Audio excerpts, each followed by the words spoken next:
Sehr geehrte Damen und Herren, die Ladies and gentlemen, this disaster has affected Austria and other Central European countries. There are terrible pictures of the devastated towns and villages. We are very vulnerable to nature, and it's important to be ready for such crises.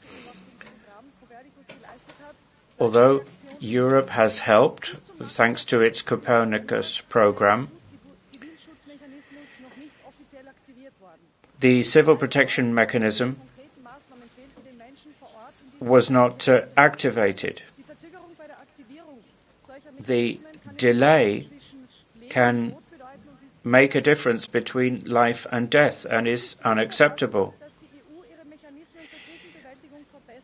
The European Union must improve its crisis management mechanisms. We have to learn from these events and we have to be better prepared in future.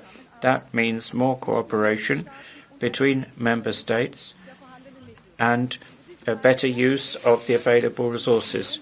This is my maiden speech in this House, and as we face these challenges, I want to pay tribute to the volunteers whose commitment and solidarity are a beacon to us all.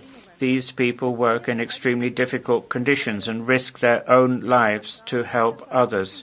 It is particularly tragic that we have lost 4 people in Austria, including a fireman.